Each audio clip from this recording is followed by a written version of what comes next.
Vídeo. Olá, pessoal. Vamos falar sobre controle de constitucionalidade, igual a gente havia combinado, tudo bem? O que é o controle de constitucionalidade? O controle de constitucionalidade é a verificação da compatibilidade das leis e dos atos normativos com a Constituição. Repetindo, se você for pensar num conceito muito básico do que seria o controle de constitucionalidade, o controle de constitucionalidade é a compatibilidade das leis e dos atos normativos com a Constituição. Aí você poderia me perguntar, professora, se esse é o conceito do que seria um controle de constitucionalidade, então me diga quais são as premissas, quais são os requisitos para que haja um controle de constitucionalidade. Pois bem, nós temos duas premissas para dizer o que é um controle de constitucionalidade. A primeira premissa é a supremacia da Constituição e a segunda é a rigidez constitucional. Vamos esmiuçar um pouquinho. Pense o que seria a rigidez constitucional. Olha, nós estudamos no direito constitucional 1 e 2, já que aqui é o direito constitucional avançado no controle de constitucionalidade, nós estudamos as formas de constituição, como que as constituições são alteradas. No momento que eu digo da rigidez constitucional, você tem que pensar que nossa Constituição ela é escrita, que nossa Constituição ela é solene. Nós temos formas, métodos pelos quais a Constituição é alterada. E aí já vem na sua cabeça no momento que fala rigidez constitucional.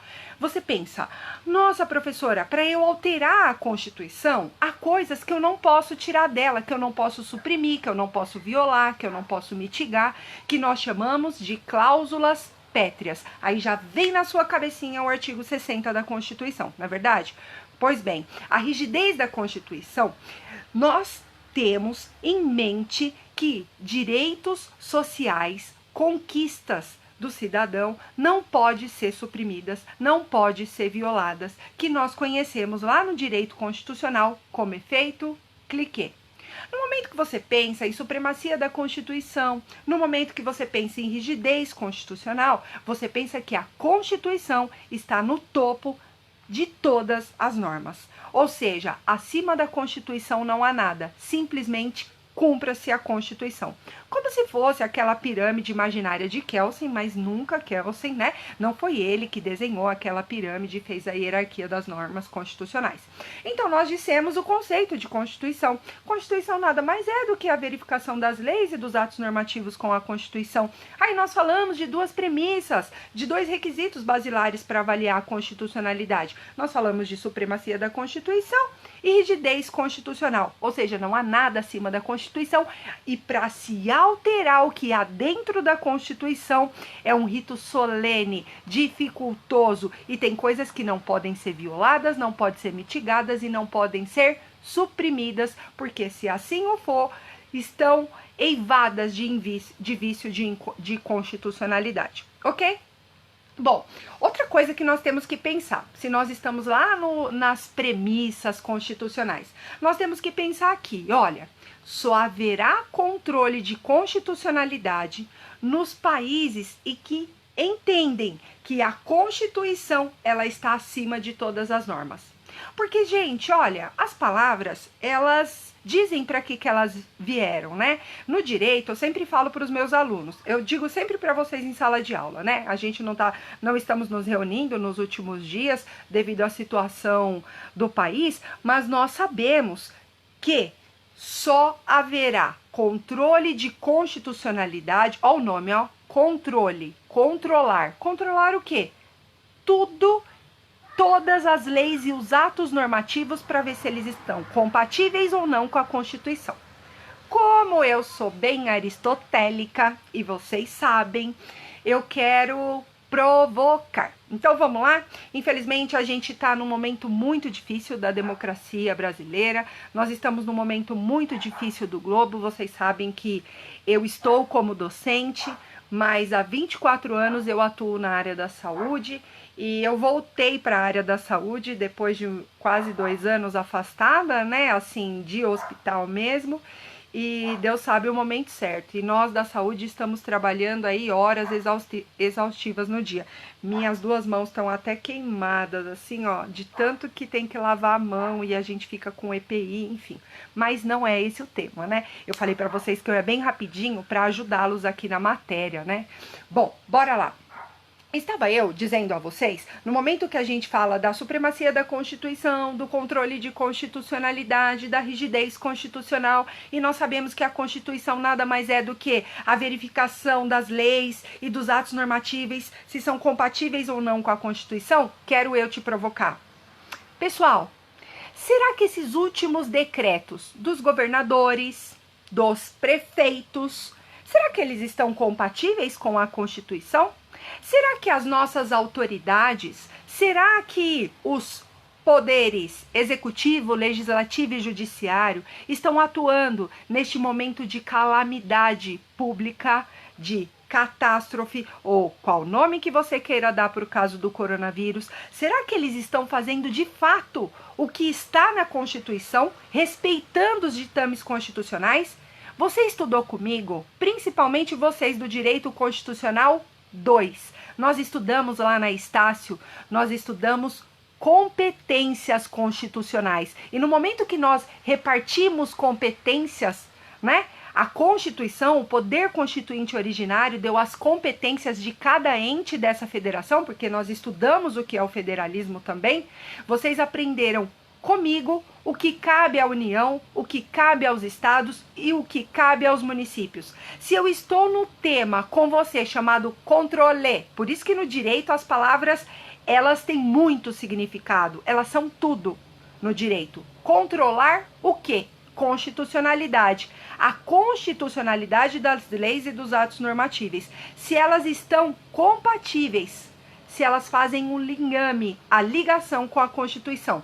Será que o prefeito do seu município, nós lá da Estácio estamos em Carapicuíba, será que o prefeito de Osasco, de Carapicuíba, de São Paulo, não importa qual seja o ente federado municipal, será que esse prefeito ele tem a competência, a autonomia de decidir sobre transporte intermunicipal?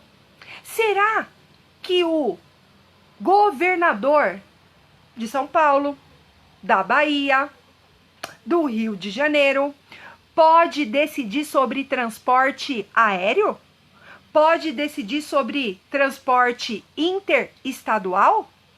Será que esses decretos que estão sendo editados, será que eles são constitucionais? Porque o controle de constitucionalidade é isso, a compatibilidade das leis e de atos normativos com a Constituição. É isso que nós temos que verificar.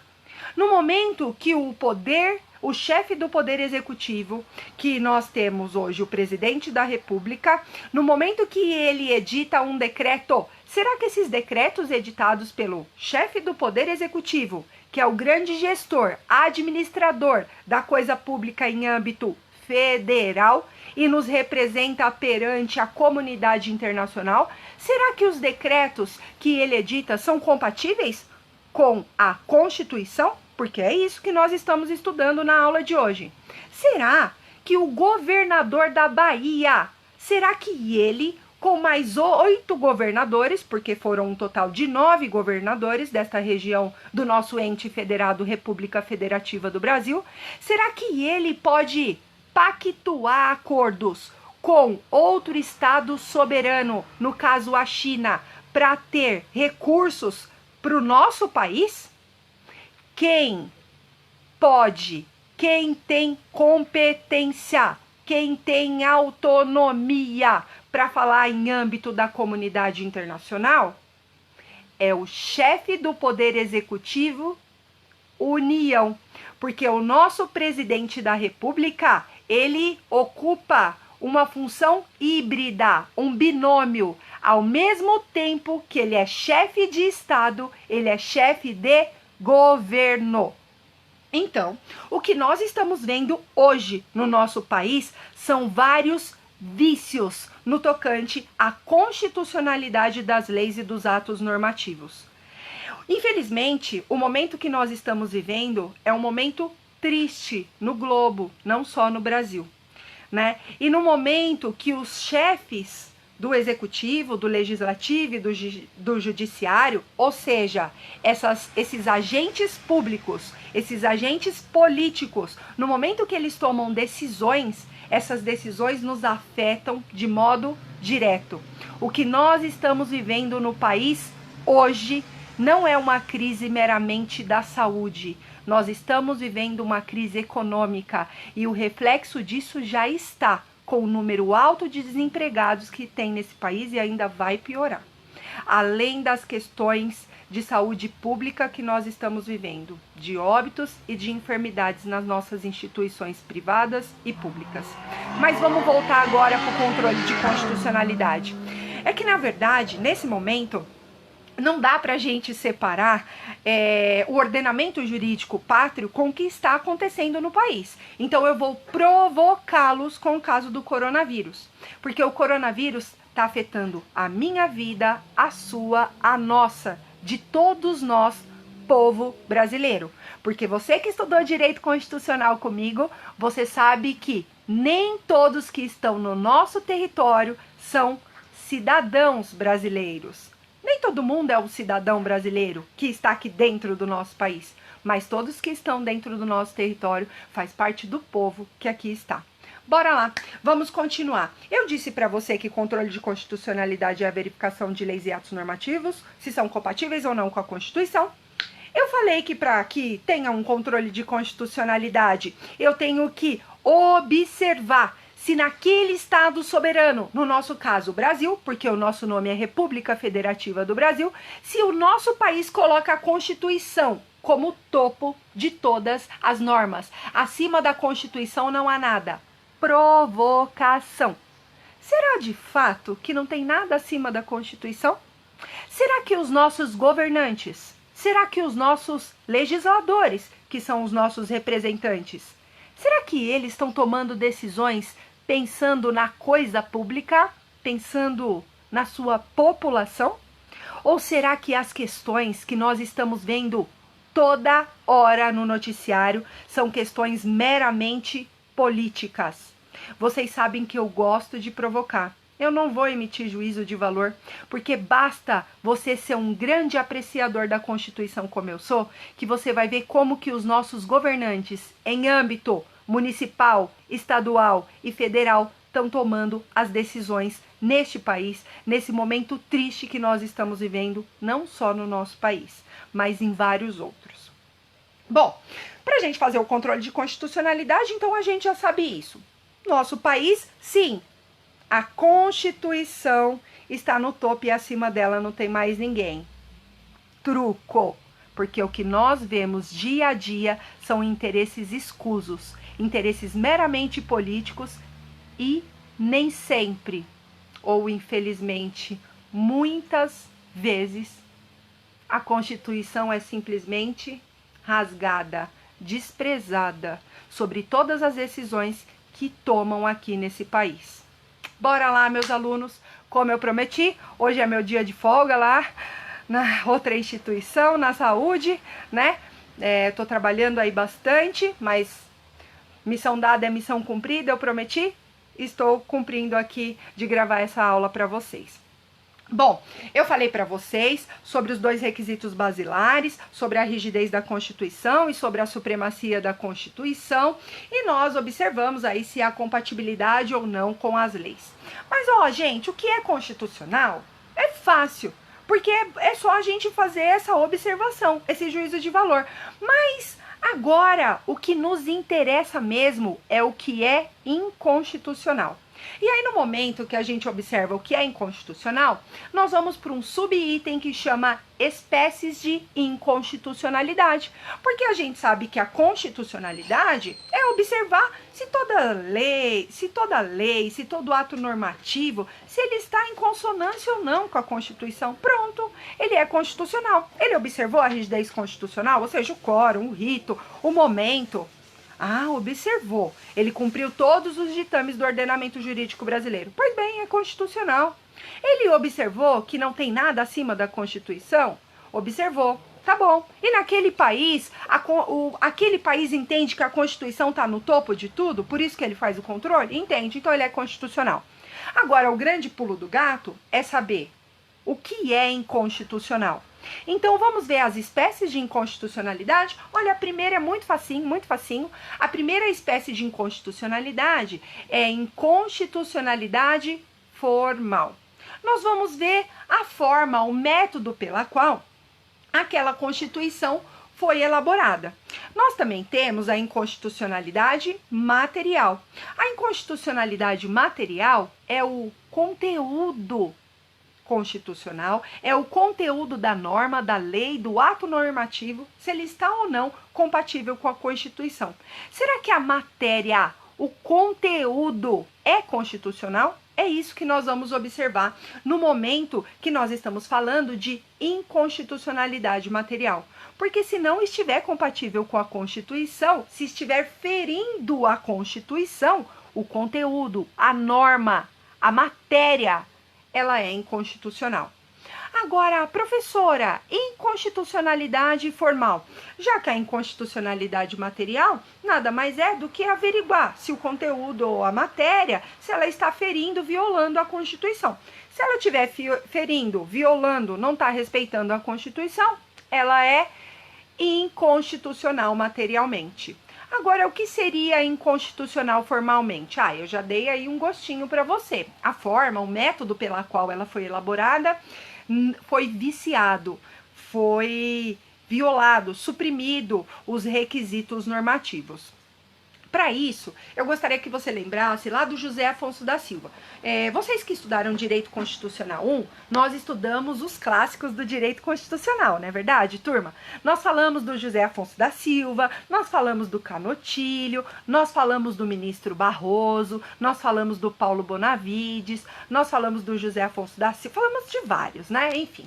Bom, nesse momento que nós vamos esmiuçar um pouquinho mais sobre a inconstitucionalidade formal, eu gostaria que você refletisse um pouco o que nós aprendemos lá na aula do José Afonso da Silva. Olha, lembra que nós dividimos lá as formas de se avaliar a Constituição no sentido orgânico?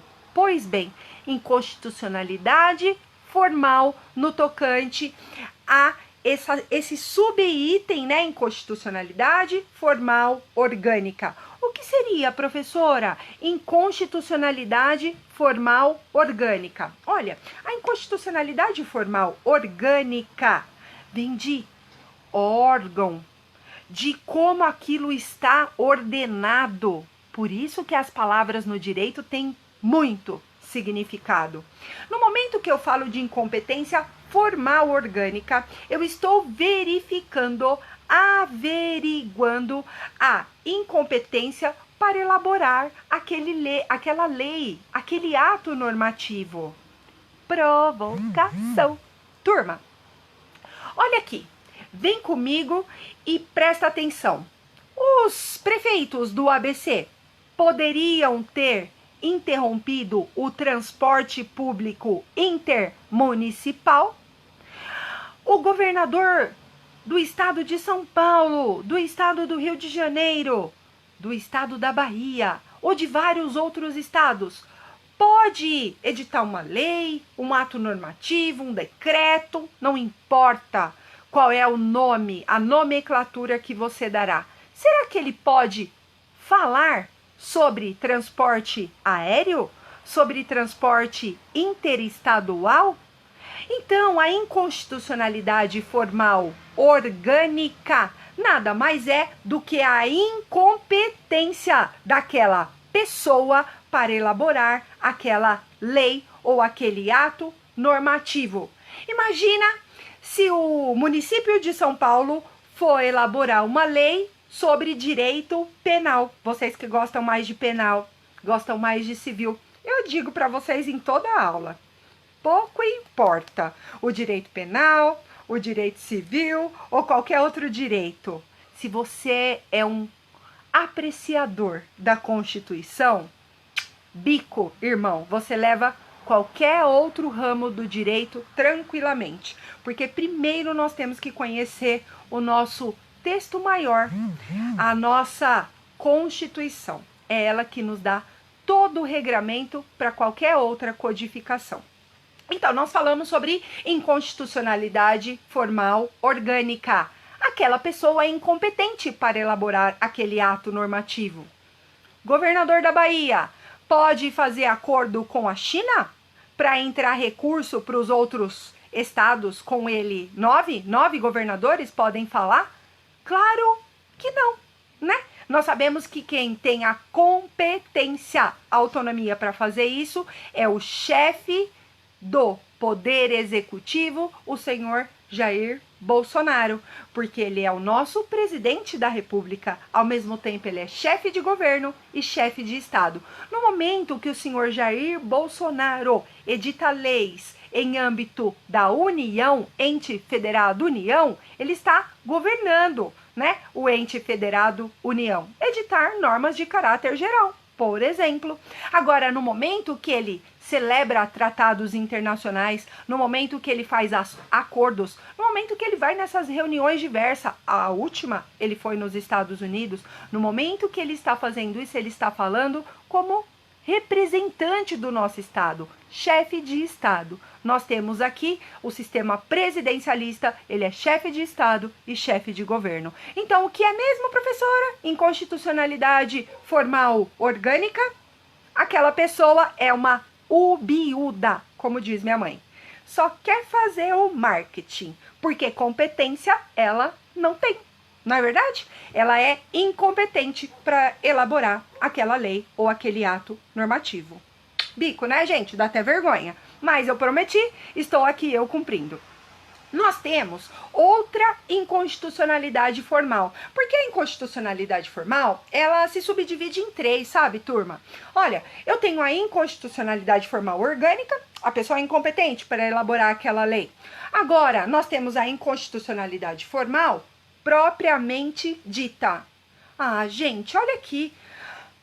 As palavras, elas são muito claras para nós no direito. Inconstitucionalidade formal propriamente dita. O que seria isso então, professora? O processo legislativo está todo eivado de vício. Ou seja, a lei já nasceu torta. A lei já nasceu errada. Começou na casa iniciadora errada, as pessoas eram erradas, o quórum era errado. Então, a inconstitucionalidade formal propriamente dita nada mais é do que o vício na criação da lei. Fechou, turma? Bora lá. Agora eu quero te falar da última subdivisão. Inconstitucionalidade formal por descumprimento do objetivo do ato. Galera, nós estamos vivendo a quarentena. Não é isso? É, estamos vivendo a quarentena. Então, se nesse momento que nós estamos vivendo a quarentena, eu edito um decreto e falo que ninguém pode sair de casa, e ao mesmo tempo eu me desdigo, ou seja, ou eu faço algo, eu falo assim, olha, todo mundo tem que sair de casa, mas eu sou chefe de governo, ninguém pode se reunir, não pode ter mais de 4, 5, 10 pessoas, sei lá, né? Cada um fala uma coisa. Não pode ter X pessoas no mesmo espaço, vamos aí todo mundo, inclusive dentro de casa, manter... Porque agora eu vou falar da saúde, né? Eu estou estudando muito infectologia. É uma coisa que eu não tinha tanta atuação prática. Conhecia como enfermeira, porque muitos anos da minha vida, enfermeira de centro cirúrgico e de UTI, depois vários outros aí na parte gerencial, administrativa, dentro do âmbito hospitalar, mas avaliar as minúcias, estudar toda a parte epidemiológica, o detalhe, que nem agora no caso a virulência, né? Não tinha me aprofundado tanto, agora sou uma grande apreciadora e até o momento exige. Bom, mas disso à parte, é só uma curiosidade, tá? Inclusive dentro de casa, mantenha a distância. Eu amo o Mateuzinho, né? Todo mundo, vocês sabem, né, meus alunos, o Mateuzinho é o meu filhinho, coisa mais linda de mãe. Mas aqui em casa nós também mantemos a distância. No momento que eu estou falando com vocês, sai gotícula. E aqui, ó, é um grande acumulador ou um grande armazenamento, não acumulador, um grande armazenamento nesse processo aí do coronavírus. Imagine que uma pessoa tá positivada, né, contraiu o vírus, foi contaminada pelo vírus, pelo coronavírus, e ela está falando, o que sai da boquinha dela, né, as gotículas que saem aqui, pode alcançar até 1,5 metro. Por isso que o ministro da Saúde, o Mandetta, ele recomenda aí 2,5 metros de distância. Detalhe, sem juízo de valor e sem paixões. Tanto Paulo Guedes, ministro da Economia, quanto o ministro da Saúde, o Mandetta, ambos são extremamente técnicos e nós temos que tirar o chapéu para essas pessoas que são competentes e sabem o que estão fazendo. Bora lá. Faz de conta que eu falo que todo mundo tem que fazer a quarentena, faz de conta que eu sou uma chefe do Poder Executivo no âmbito federal, não importa se eu sou presidente, governador ou prefeito, eu falo, olha, ninguém pode ficar junto, vamos todo mundo ficar em casa, ninguém vai trabalhar, bora lá, vamos todo mundo se isolar dentro de casa, porque a gente quer não quer a disseminação desse vírus aqui na nossa região, enfim. Mas aí eu faço um evento, né, na minha residência ou na minha empresa, sei lá, onde vocês querem pensar, e eu convido várias pessoas. Gente, eu editei uma lei falando uma coisa, mas eu fiz outra. Inconstitucionalidade formal por descumprimento do objetivo do ato, tá bom? Olha, o exemplo muito claro de inconstitucionalidade formal por descumprimento do objetivo do ato é uma medida provisória. Nós sabemos, vai lá no artigo 62 da Constituição, nós sabemos que nós temos as medidas provisórias. E o chefe do executivo, nosso presidente da República, está editando várias medidas provisórias, né? Nós sabemos a vida útil dela, sabemos que ela tem que ser convertida em lei, né? Senão ela perde a sua validade, porque a medida provisória, ao mesmo tempo que o chefe do executivo edita, publica essa lei, esse ato normativo, ela existe, ela é válida, ela é eficaz, né? A nossa teoria pontiana. Mas eu estou editando uma medida provisória e faz de conta que ela não é nem relevante nem urgente. Eu estou descumprindo o objetivo daquela lei. Então ela é eivada de vício, ela é inconstitucional formalmente. Fechou? Tranquilo? Agora eu quero falar com vocês sobre as espécies do controle de constitucionalidade. Professora, o que nós vimos até agora mesmo? Olha, nós vimos que o controle de constitucionalidade nada mais é do que a verificação das leis e dos atos normativos se estão compatíveis ou não com a Constituição. Nós também vimos até agora que, para que eu avalie o controle de constitucionalidade, aquele país tem que entender que a Constituição está no topo na hierarquia de todas as normas. Nós também aprendemos aqui que nós temos duas premissas, dois requisitos basilares para se avaliar: supremacia da Constituição, rigidez constitucional. Nós também vimos que há espécies de inconstitucionalidade: inconstitucionalidade material, ou seja, o conteúdo, a matéria daquele dispositivo legal está ferindo, violando a Constituição. Inconstitucionalidade formal. Desculpa, inconstitucionalidade material. Inconstitucionalidade formal, nós vimos que a inconstitucionalidade formal nada mais é do que o método pela qual aquela Constituição foi elaborada.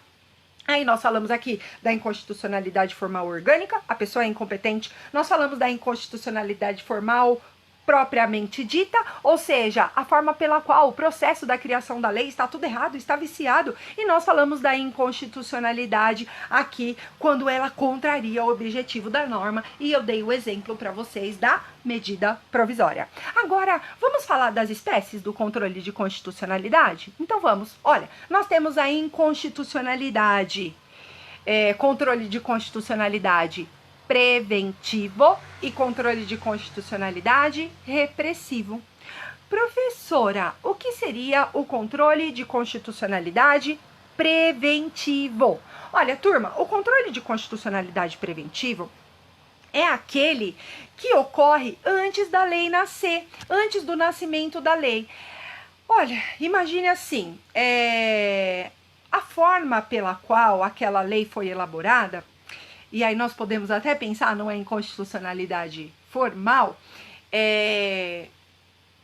Pode ser um deputado, pode ser um senador, ele pode provocar o poder judiciário, porque a forma, o método pela qual aquela lei está sendo elaborada é inconstitucional. Então, ele pode sim fazer um controle de constitucionalidade preventivo antes da lei nascer.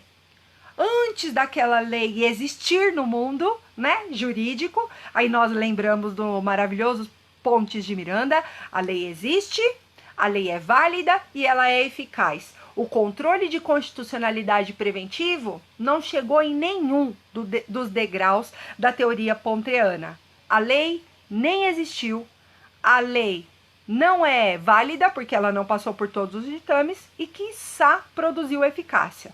Certo, turma? Então, dentro da espécie do controle de constitucionalidade, a primeira subdivisão, controle de constitucionalidade preventivo, nada mais é do que realizar o controle da norma, do ato normativo, se está compatível ou não com a Constituição, antes dela nascer, antes do nascimento da lei. Mas eu também vou te dizer que isso não é muito que os nossos examinadores da OAB nos cobra. Inclusive, né, 10º semestre, eu dou aula pro 10º semestre noturno e pro 10º semestre matutino. Eu até comentei que nossas aulas travaram pra caramba, né? Por isso que eu dei minha palavra que eu ia fazer esse vídeo aqui pra vocês.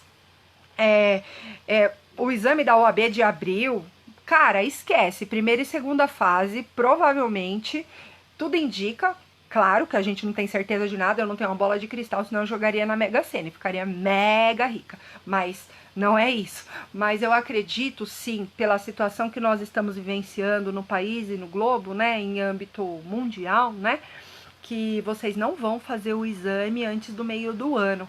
Porque esse processo que nós estamos vivendo no Brasil do coronavírus, ele começou agora a atingir os níveis de contaminação. Nós sabemos que esse vírus, ele se multiplica muito. Eu não sei se vocês viram, né? Eu estou estudando muito a parte epidemiológica. Uma única pessoa lá na China, uma chinesa, acho que ela foi a 30ª contaminada, né? Que contraiu o vírus aí, foi contaminada pelo vírus do coronavírus. Ela conseguiu contaminar uma pessoa, contaminou outras 1000 pessoas. Imagina contaminar 1000 pessoas, é complicado, né, turma? Mas, então era isso, né, que eu queria dizer pra vocês aí, pra gente não fugir um pouco da matéria. Vamos lá que tem bastante coisa pra eu falar com vocês. Bom, então eu falei do controle de constitucionalidade preventivo e falei que a gente faz o controle aí desse ato normativo, dessa lei, antes da Constituição nascer. Agora eu quero falar, e é isso que o examinador da OAB mais cobra, né? Por isso que eu entrei aí na questão da OAB. Então acho que antes do meio do ano vocês não vão fazer. Dizia eu, né, que a gente entrou agora nesse grau de contaminação. E o ministro Mandetta, que é muito técnico, eu tiro o chapéu para esse cara, certo? Ele já explicou, isso é estatística epidemiológica, né? As pessoas contaminadas nesse país vai ter um grau, ó, a gente tá numa subida, galera. A gente começou a subir agora o número de contaminados, infelizmente, para pessoas imunossuprimidas, para pessoas hipertensas, diabéticas, para pacientes cardiopatas, para pacientes que fazem tratamento cancerígeno, ou seja, qualquer tipo de imunidade, né, baixa queda na imunidade aí dessas pessoas que são imunossuprimidas, tem uma imunidade aí reduzida, além dos idosos. Esse vírus, ele tem uma letalidade, ou significa um índice de morte muito grande. No Brasil tá em 2,7, né, o índice de letalidade, mas lá na Itália tá super elevado, né? Você imagina em um dia morrer quase 1000 pessoas, é muito triste, né, gente? Então, dizia eu que antes do meio do ano, se a gente for só avaliar epidemiologicamente, estatística, você não vai fazer o exame da OAB, porque até junho, julho, a gente vai ter um alto índice de pessoas infectadas nesse país, contaminadas pelo coronavírus. E aí, quando chegar no meio do ano, fechando esse primeiro semestre, ele vai atingir o platô, ou seja, vai se estagnar e vai começar a declinar até alcançar aí um nível. Aproveitem, estudem, porque conhecimento é poder, né?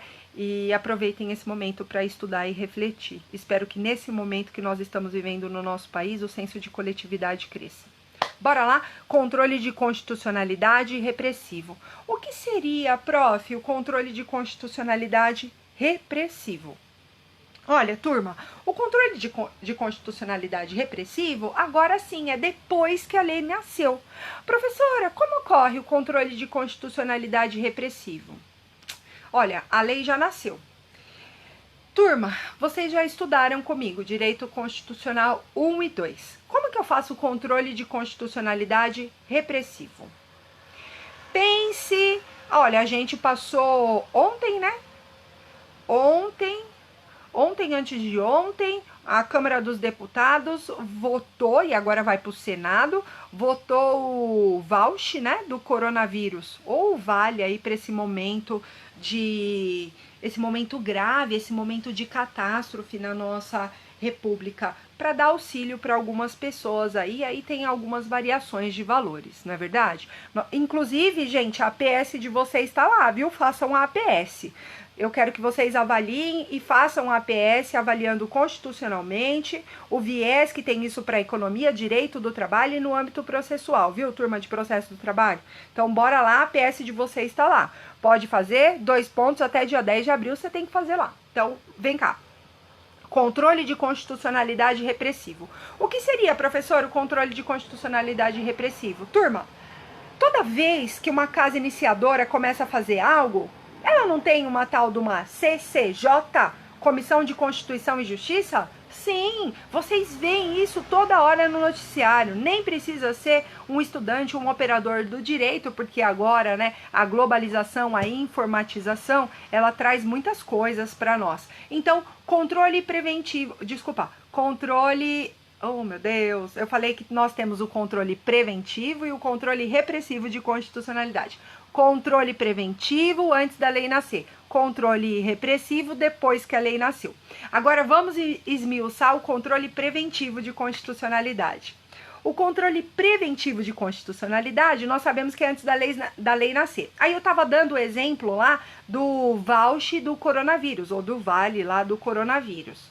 Nós não passamos agora, e a Câmara dos Deputados já votou sobre esse vale que vai ser dado, sobre essa ajuda de custo, nós chamamos de auxílio, né? Esse auxílio emergencial que será feito aí para algumas pessoas dentro da democracia? Pois bem, controle de constitucionalidade preventivo. Toda vez que uma lei está nascendo, que ela vai nascer, ela passa por uma Comissão de Constituição e Justiça. Essa Comissão de Constituição e Justiça, que nós do direito conhecemos como CCJ, são comissões internas que tem tanto na Câmara dos Deputados quanto no Senado Federal, nessas casas legislativas. Elas são compostas por parlamentares e esses parlamentares, eles têm a função principal de averiguar, de avaliar a inconstitucionalidade dos projetos de lei. Bom, eles servem como um filtro aí para essa lei que vai nascer. Então, professora, nós falamos sobre o que é controle de constitucionalidade, que é a compatibilidade da lei e atos normativos com a Constituição. Falamos das duas premissas, supremacia da Constituição, rigidez constitucional. Falamos que só há controle de constitucionalidade em países que reconhecem que a Constituição está no topo da hierarquia de todas as normas.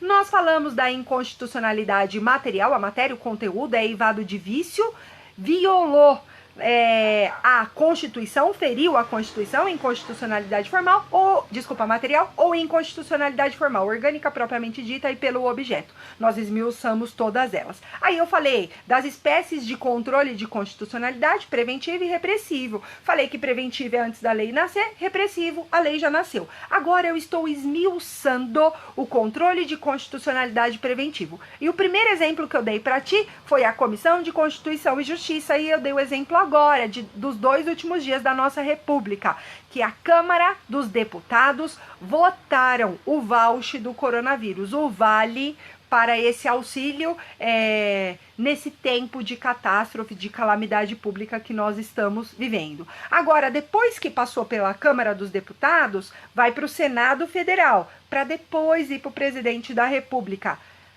Antes dessa lei nascer, esse projeto de lei nascer, ele passou por uma Comissão de Constituição e Justiça, que nós conhecemos como CCJ. As CCJ são comissões formadas por parlamentares que têm a função de averiguar, de avaliar a inconstitucionalidade desse projeto de lei. Pois bem, controle de constitucionalidade preventivo. Antes da lei nascer, eu vou avaliar todo esse conteúdo, todo esse processo aí. Olha, mas nós também temos dentro do controle de constitucionalidade preventivo o veto jurídico.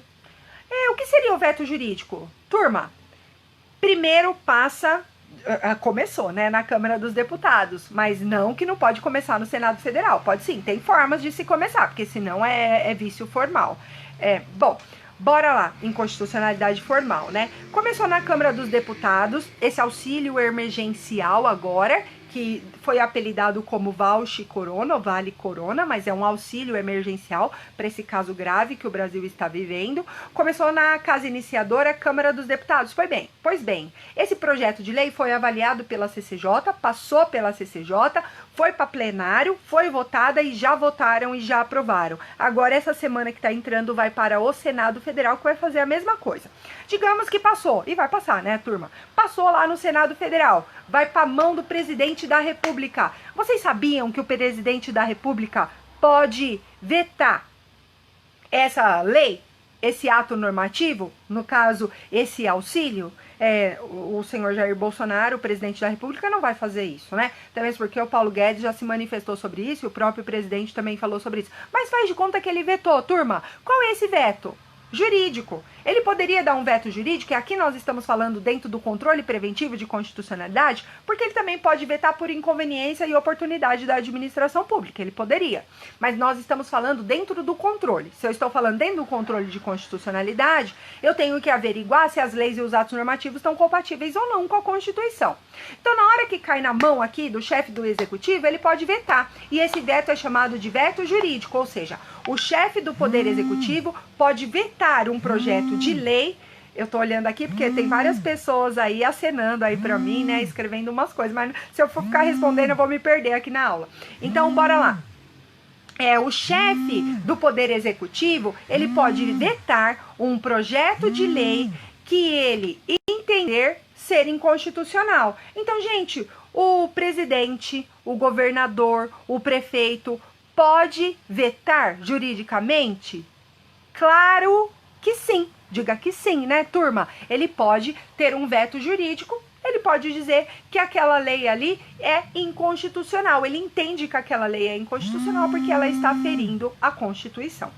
Então, professora, nós temos dentro do controle de constitucionalidade preventivo, nós temos o controle de constitucionalidade preventivo feito pela Comissão de Constituição e Justiça, e nós temos o controle de constitucionalidade preventivo feito pelo chefe do Poder Executivo. O chefe do Poder Executivo, ele pode, sim, vetar juridicamente por inconstitucionalidade, e ele também pode vetar juridicamente. No momento que ele veta juridicamente, é um veto político, por conveniência e oportunidade da administração pública. Mas dentro do controle de constitucionalidade preventivo, CCJ e chefe do executivo, não importa se é prefeito, se é governador ou se é presidente. Porque aqui no país nós temos os poderes, que não é poder, né, gente? É função, mas o constituinte, o poder constituinte originário deu esse nome. Nós temos o chefe do executivo, do legislativo e do judiciário, os poderes, né? Executivo, legislativo e judiciário. E dentro do poder executivo, são os administradores, os governantes desse país, nós temos prefeito, governador e presidente. Todos eles podem, sim, vetar juridicamente e politicamente, mas no caso aqui que nós estamos falando do controle de constitucionalidade, eu dei um exemplo para vocês de veto jurídico, tá bom? Ele entende, ele veta, no entender do presidente, aquela lei, aquele projeto de lei é inconstitucional e ele veta logo de cara. Bom, nós falamos da CCJ, falamos do veto jurídico, agora nós vamos falar o controle de constitucionalidade preventivo feito pelo Poder Judiciário. Gente, imagina que um deputado entende, ele observou que esse auxílio que foi aprovado ontem, né, pela Câmara dos Deputados, ele está eivado de vício. Se ele entende que aquela lei, né, que aquele projeto de lei está eivado de vício, qual o remédio constitucional que ele pode se socorrer? Mandado de segurança. Então, o poder executivo, o poder judiciário também faz parte do controle de constitucionalidade preventivo? Mas, professora, a lei nem nasceu. A lei nem nasceu e o Poder Judiciário vai falar sobre a inconstitucionalidade da lei? Vai. Se um deputado ou um senador atravessar a praça lá dos três poderes e for bater na porta do STF e falar que aquela lei é inconstitucional, que a forma, o rito pela qual está sendo elaborada aquela lei é inconstitucional. Exemplo, não tem o número de pessoas certas votando, não obedeceu o quórum, não é verdade? A matéria está ferindo a Constituição, então eles vão observar vários requisitos aí, tá bom? Não passou pela CCJ, sei lá. Aí depende como será provocado isso. Tá bom, turma? Então, o poder judiciário participa do controle de constitucionalidade preventivo antes da lei nascer? Diga que sim. Participa sim, professora, através de um remédio constitucional chamado mandado de segurança impetrado, né? Impetrado por um parlamentar. Um parlamentar que quer barrar, né? Ele quer obstar o prosseguimento daquele processo legislativo inconstitucional. No momento que ele faz isso, ele impetra um mandado de segurança para impedir que aquela lei nasça. Aí o Poder Judiciário pode se manifestar, se assim ele entender e verificar que aquela lei está eivada de vício no tocante à inconstitucionalidade formal. Então, repetindo, só para que você não esqueça, professora, nós temos espécies de controle de constitucionalidade? Sim! E quais são elas? Controle de constitucionalidade preventivo antes da lei nascer e controle de constitucionalidade repressivo depois que a lei nasceu. E eu dei alguns exemplos do controle de constitucionalidade preventivo. Comissão de Constituição e Justiça, eles avaliam a constitucionalidade do projeto de lei. Ah, também dei outro exemplo, o veto do presidente da República, o veto do governador ou do prefeito, o veto do chefe do Poder Executivo, que pode ser jurídico ou político, jurídico pensando na inconstitucionalidade da lei. E eu também falei para você agora, no momento que o Poder Judiciário, ele aprecia, porque assim ele foi provocado através de um remédio constitucional chamado mandado de segurança impetrado, oh meu Deus do céu, impetrado, você vê, ó, a cabeça vai mais rápido que a boca. Vocês sempre me falam isso na sala de aula, é verdade. Um remédio constitucional impetrado, vou falar mais devagarzinho, um remédio constitucional impetrado por um parlamentar, né, que entendeu, ele quer obstar, ele quer barrar aquela lei porque ela tá eivada de vício, aquele processo legislativo não pode continuar. Fechou, turma? Então, ó, muito fácil, bico, tchau pra isso. Agora vamos aprender sobre o controle de constitucionalidade repressivo. Olha, nós sabemos que o controle de constitucionalidade repressivo, a lei já nasceu. Verdade, prof. A lei já nasceu. Agora, no momento que eu estou falando do controle de constitucionalidade repressivo, a lei já nasceu. Vocês acham que o controle de constitucionalidade repressivo, a lei já existe, a lei já é válida e a lei já é eficaz? Será que é só o Poder Judiciário que faz esse controle repressivo de constitucionalidade? Diga que não. Porque não é apenas o Poder Judiciário. Vamos entender? Vem aqui comigo. Olha, em regra, de fato, o controle de constitucionalidade repressivo, ele é feito sim pelo Poder Judiciário. E como que os outros poderes participam disso? Turma, vamos pegar o que está acontecendo no país? Depois eu falo do Poder Judiciário. O que nós estamos vivenciando nesse país, no caso do coronavírus, será que o legislativo, será que o executivo pode fazer o controle de constitucionalidade repressivo depois que a lei nasceu? Vamos entender agora. Controle de constitucionalidade repressivo feito, realizado pelo Poder Legislativo.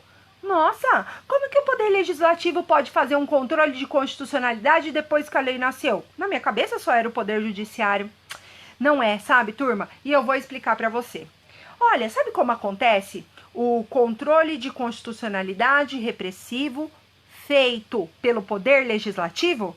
No momento que o Congresso rejeita ou susta uma lei, um ato normativo editado pelo presidente da República, ou pelo governador, ou pelo prefeito. Então, pense que o Poder Legislativo pode sim fazer parte do controle de constitucionalidade, ou seja, atuar no controle de constitucionalidade repressivo. No momento que o Congresso ele rejeita, por exemplo, uma medida provisória.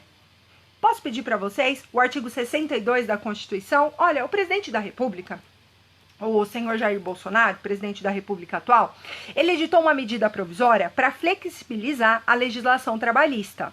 E aí, dentro dessa medida provisória, dentro desse processo legal, continha lá o artigo 18, no artigo 18, estava descrito sobre esse processo de suspensão do contrato de trabalho por 4 meses. O presidente da Câmara dos Deputados, o presidente do Senado Federal, hoje, na nossa democracia brasileira, hoje nós estamos no dia 28 de março, né? Esses dois presidentes, tanto da Câmara dos Deputados quanto do Senado Federal, Congresso Nacional, na verdade, ambos se manifestaram sobre essa medida provisória. É competência do presidente da República editar a medida provisória? Diga que sim, porque nós estamos vivendo um caso de relevância e urgência nessa democracia. Sim. Nosso presidente Jair Bolsonaro, na função de presidente da República, de chefe do Poder Executivo, ele poderia, e assim ele fez, ele é competente, ele tem autonomia para editar essa medida provisória. Pois bem, o presidente da Câmara dos Deputados, o presidente do Senado Federal, Davi Alcolumbre e senhor Rodrigo Maia. No momento que o presidente da República, chefe do Poder Executivo, o senhor Jair Bolsonaro, editou essa lei, o que eles fizeram de imediato? Foram à mídia, foram nas redes sociais e falaram sobre isso. Mas não era melhor, não era mais sadio para a nossa república? Porque o que está faltando nesse país são decisões técnicas, decisões pensando no povo brasileiro, não decisões meramente políticas, porque as decisões políticas estão impedindo que o nosso país resista e resista com eficácia, resista com planejamento o que está acontecendo nesse país. Mas sabe o que esses chefes, esses presidentes, tanto da Câmara dos Deputados quanto do Senado Federal, representante do povo e representante do Estado, que é assim que diz a Constituição, poderia fazer? Ao invés de ir na mídia, fazer questões políticas, eles poderiam de cara rejeitar essa medida provisória. Isso seria constitucional. Basta você ir lá no artigo 62 da Constituição. Porque o artigo 62 da Constituição, ele deixa claro, ele é assente, ele é límpido, no momento que ele diz que em caso de relevância e urgência, o presidente da República poderá adotar medidas provisórias com força de lei. E no momento que ele edita essa medida provisória, ela já existe, ela já é válida e ela já é eficaz. E se o chefe, se o Congresso Nacional assim entender que essa lei está ferindo, que ela não é compatível com a democracia, que ela não é relevante, que ela não é urgente, que ela está ferindo a Constituição, que ela é inconstitucional, sabe o que eles devem fazer? Sustar, rejeitar essa lei ou esse ato normativo realizado pelo presidente da República. Eu dei o exemplo para vocês aqui da medida provisória. Olha, o Congresso Nacional, ele pode rejeitar uma medida provisória? Pode. Ele pode sustar quando o presidente exorbita da sua competência? Pode, claro que pode, gente. Artigo 49, inciso 5 da Constituição. Agora, será que o chefe do executivo, prefeito, governador, presidente, será que essas pessoas, esses agentes políticos, será que eles participam do controle de constitucionalidade repressivo? Diga que sim, pode. Sabe quando? Quando o presidente da República, ele simplesmente, ele não cumpre aquela lei por entender que ela é inconstitucional. Então, professora, quem realiza mesmo o controle de constitucionalidade repressivo? Regra, o Poder Judiciário. Verdade. Sim, o Poder Judiciário é provocado e ele vai ver que aquela lei é inconstitucional. Mas não é só ele. O grande pulo do gato é a Casa Legislativa. A Casa Legislativa, o Congresso Nacional, por exemplo, ele pode rejeitar uma medida provisória. A medida provisória está no 62 da Constituição. E se o Congresso Nacional assim entender que essa lei é inconstitucional, no caso, essa que flexibilizou as leis trabalhistas para o caso de relevância e urgência que nós estamos vivendo na democracia, ao invés de ir na mídia, tomar decisões políticas, deveria ter usado a ferramenta constitucional e simplesmente ter rejeitado essa lei, esse ato normativo, no caso a medida provisória do nosso chefe do executivo, o presidente da República. O Congresso Nacional, ele também pode suspender um decreto de lei, uma lei delegada, né, por extrapolar os seus limites, que nós dizemos de sustar. Um susto, não é verdade? Então, o que é? Como acontece mesmo, professora? Essa inconstitucionalidade, esse controle de constitucionalidade repressivo? Regra pelo Poder Judiciário. Mas pode ocorrer pelo Legislativo no momento que eu estou rejeitando uma lei. Pode ocorrer também uma forma de sustar, de suspender esse decreto presidencial, essa lei delegada no momento que o chefe do executivo extrapola a sua competência, a sua autonomia. Fechou, turma? Bom, e o chefe do executivo, ele pode ou não fazer controle de constitucionalidade repressivo? Diga que sim. Pode sim, professora. Sabe em que momento, turma, ele faz o controle de constitucionalidade repressivo? Ele faz o controle de constitucionalidade repressivo no momento que ele não cumpre uma lei. Ele não vai cumprir essa lei porque ele considera essa lei inconstitucional, até que o judiciário se manifeste. Vamos pegar um exemplo agora. Infelizmente, olha, turma, eu digo isso com o coração partido mesmo. Quando eu provoquei vocês lá em sala de aula, antes das nossas aulas serem suspensas, eu falei pra vocês que nós iríamos viver várias coisas, né? Cada mergulho um flash que tá acontecendo nessa república. E o que mais acontece nessa república é ninguém respeitar a Constituição. Nem poder executivo, nem poder legislativo, quiçá o poder judiciário. Vamos pensar agora.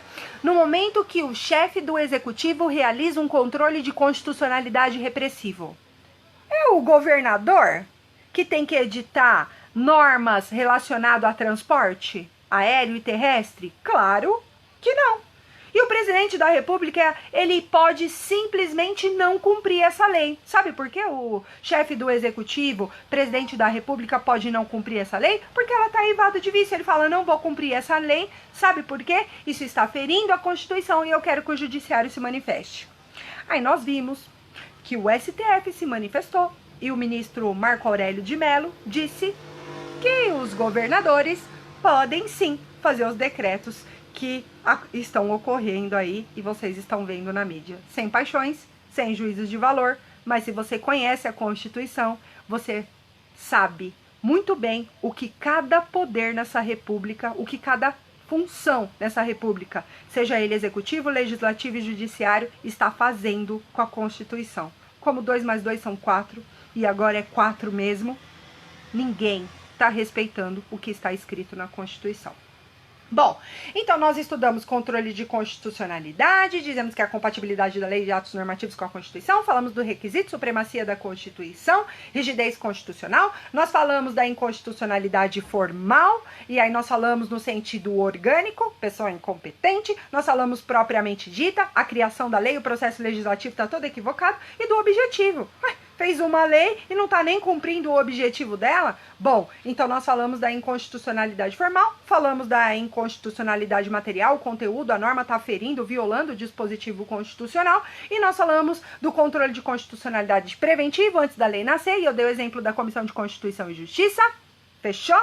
Falei esse exemplo para vocês aqui. Nós falamos não só da CCJ, da Comissão de Constituição e Justiça, eu falei também para vocês o veto do presidente da República, ou do prefeito, ou do governador, pode ser veto jurídico ou político, e nós também falamos no momento que o Poder Judiciário, ele participa do controle de constitucionalidade repressivo antes da lei nascer, no momento que um parlamentar provoca o Poder Judiciário, ele quer obstar, ele quer barrar aquele processo legislativo, porque ele entende que está evado de vício, e ele impetra um remédio constitucional constitucional chamado mandado de segurança. E nós falamos aqui do controle de constitucionalidade repressivo, e no momento que eu falei do controle de constitucionalidade repressivo, eu disse para você que, regra, ele é feito pelo poder judiciário, mas ele pode ser feito pelo poder legislativo, assim como ele também pode ser feito pelo poder executivo. Em que momento mesmo, professor, ele faz pelo poder legislativo? Muito fácil. Cabe ao chefe do executivo editar a medida provisória. E se eu entendo que essa medida provisória está violando a Constituição, eu uso o instrumento constitucional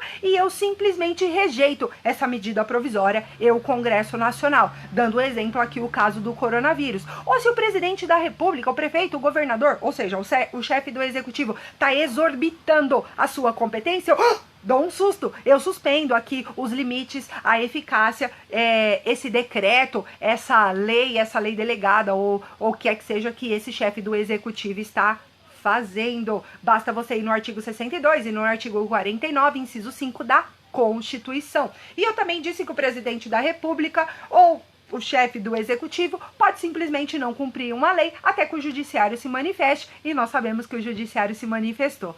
Nós tivemos governadores que falaram aqui e editaram decreto sobre trânsito e transporte, e vocês aprenderam competência privativa, competência exclusiva, competência comum e competência concorrente comigo. Basta você ler o artigo 21, 22, 23 e 24 da Constituição, e lá diz que essa competência é da União. Então, se o presidente da República, Jair Bolsonaro, não cumpre essa lei até que o judiciário se manifeste, ele utilizou a ferramenta constitucional adequada? Diga que sim, e usou sim. Só que nós tivemos um ministro do STF que disse que o chefe do executivo, poder executivo, no caso ente federado, governador, poderia fazer isso.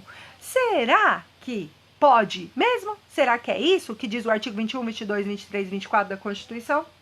Sem paixões, é só ler o que está descrito no dispositivo constitucional. Fechou? Eu vou terminar esse vídeo e vou começar um outro para não ficar muito longo. Beijo!